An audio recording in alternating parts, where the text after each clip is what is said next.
Kali ini saya di sini akan membahas tentang mata kuliah sastra anak, yang mana pada zaman saya mata kuliah ini sangat-sangat jarang diminati oleh para mahasiswa. Jenderal Sun Tzu pernah berkata bahwasanya jenderal yang bagus, jenderal yang baik, jenderal yang pintar adalah mereka yang mampu memanfaatkan sumber daya yang ada. Sastra anak ini sebenarnya memanfaatkan sumber daya di mana tingkat kelahiran di Indonesia sangatlah tinggi, di mana produksi seperti buku anak, cerita anak, dan sebagainya yang mampu memenuhi kebutuhan kekanak-kanakan itu sangat tinggi, sehingga mata kuliah ini mampu menghasilkan cuan. Kita bahas dulu apa definisi dari sastra anak itu sendiri. Sastra anak terdiri dari dua kata, yaitu sastra dan anak. Sastra yaitu adalah karya atau bentuk pengekspresian sebuah ide, emosi dalam sebuah karya, maka disebut dengan sebuah karya sastra. Sedangkan anak sendiri dalam undang-undang disebutkan bahwasanya anak disebut anak itu sebelum dia memasuki usia 18 tahun. Sehingga kalau kita korelasikan, maka muncullah sebuah pengertian bahwasanya sebuah karya yang meluapkan emosional, meluapkan ide, memicu ketertarikan dan imajinatif yang disajikan kepada anak di bawah usia 18 tahun. Itulah yang dinamakan dengan sastra anak. Sehingga ditarik garis besarnya bahwasanya kajian dari sastra anak ini adalah mengkaji di mana kita memperuntukkan sebuah materi untuk anak di bawah usia 18 tahun. Kita masuk dalam bab berikutnya, yaitu ciri-ciri sastra anak. Mungkin teman-teman yang pernah SD, ya, pernah menduduki kursi SD, pernah diminta oleh Bapak Ibu guru untuk menggambar, ya, pelajaran menggambar. Di situ kalian pasti akan menggambar sebuah dua gunung yang di tengahnya ada matahari, di tengahnya ada jalanan, kemudian di samping-sampingnya ada sawah dan ada rumah-rumah. Ya. Itu dari imajinasi anak-anak, ya. Imajinasi yang sesimpel itu. Sehingga kita sebagai pelaku sastra maka harus menyajikan sesuai dengan ciri-ciri sastra anak. Yang pertama, yaitu ciri-cirinya adalah sederhana, baik dari penyajiannya, segi bahasanya, ceritanya maupun imajinasinya. Tidak mungkin ketika anak-anak seusia 1-18 tahun atau 1-5 tahun disajikan beberapa hal yang di dalam memorinya belum terdapat kamus-kamus seperti hal yang itu. Rekamnya belum sampai di situ. Ya. Berikutnya yaitu adalah fokus pada gambaran masa hidup anak-anak, ya, yaitu imajinatif. Yang dimaksud imajinatif adalah kita mampu untuk masuk ke dalam dunia anak, di mana anak berimajinasi sesuai dengan keinginannya, latar belakangnya. Sering sekali kita menemukan bahwasan cerita-cerita anak itu ada cerita-cerita kehidupan.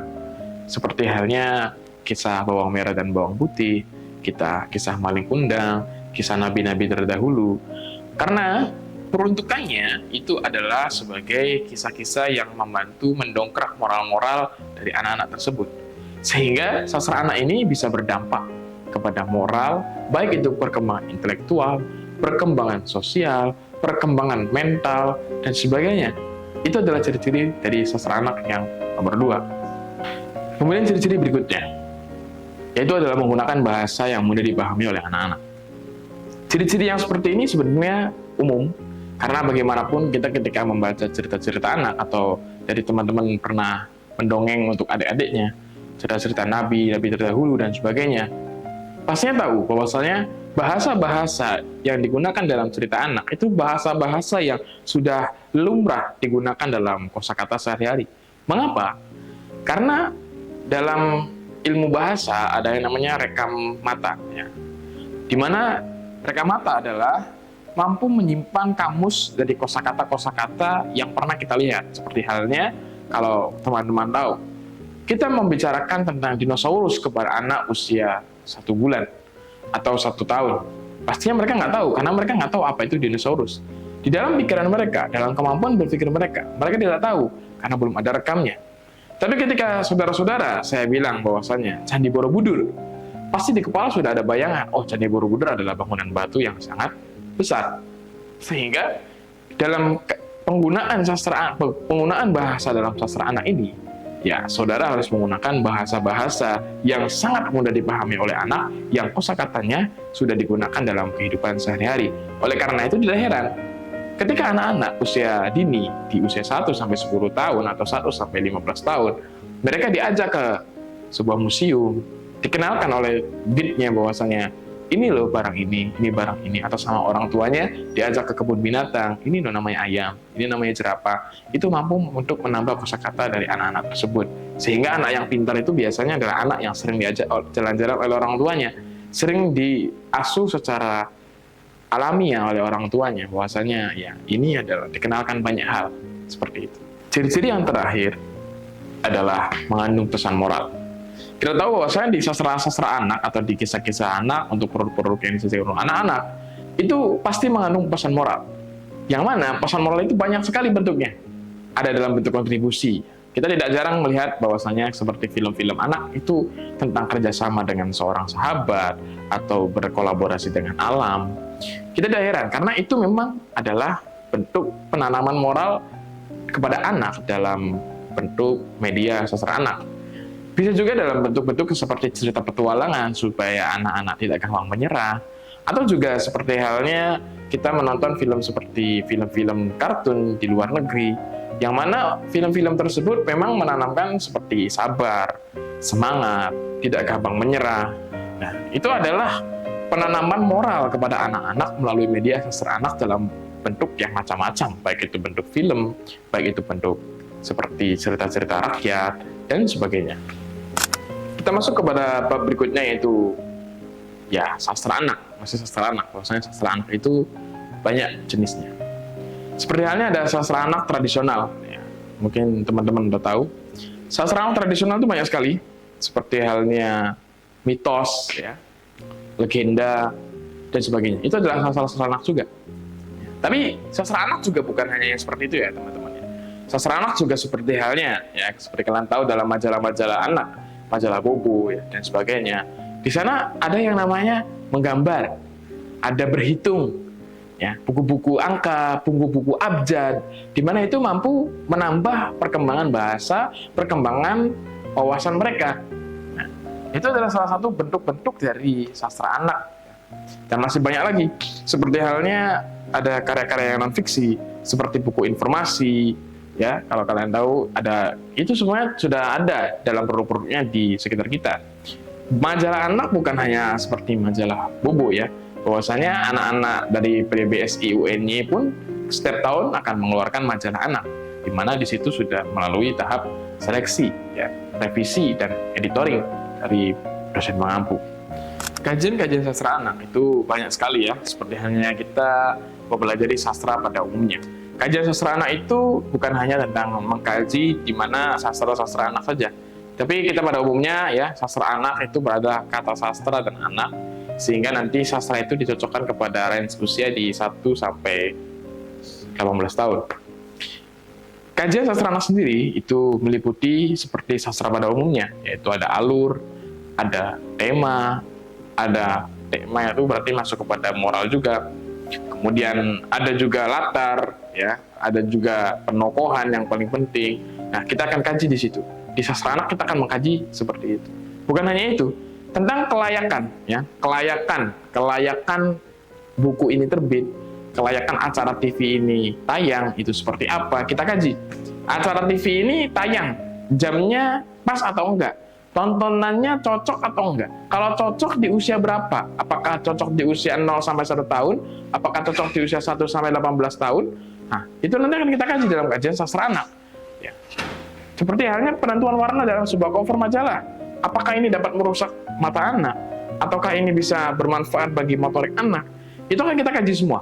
Di mana kajian-kajian itu satu intinya, yaitu kelayakan atau kepantasan daya jualnya kepada anak-anak di usia 1, 0 bulan sampai 18 tahun.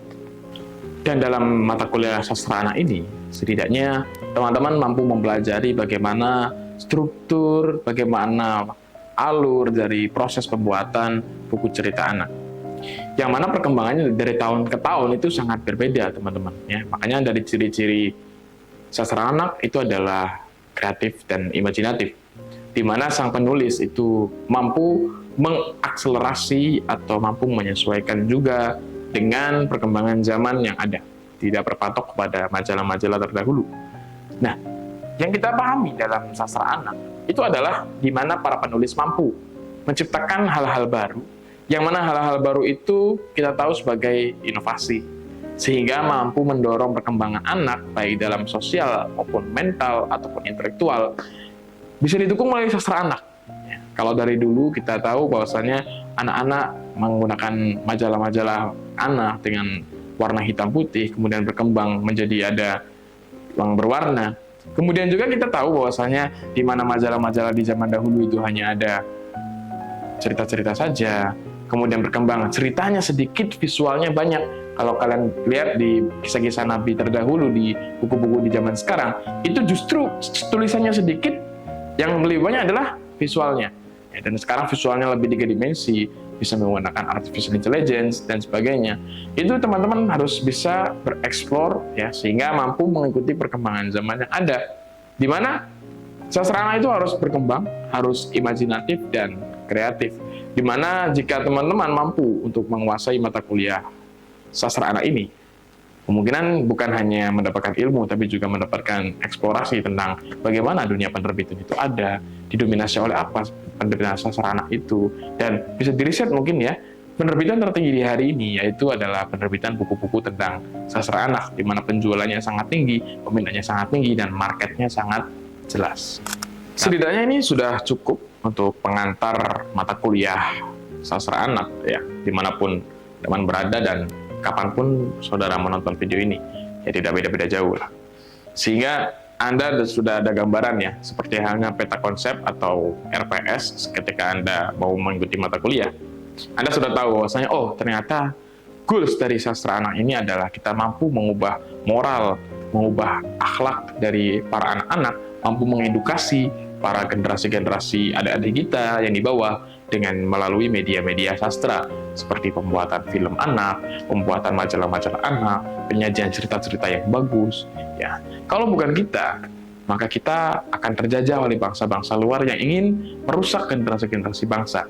Sehingga sastra anak ini adalah sektor yang strategis di mana para orang luar akan menjajah Indonesia melalui generasi yang muda-muda, melalui konten-konten yang sangat negatif, konten-konten yang tidak bermanfaat, sehingga mereka tidak mampu berpikir kritis seperti kita di hari ini. Cukup sekian, kurang lebihnya saya aturkan terima kasih.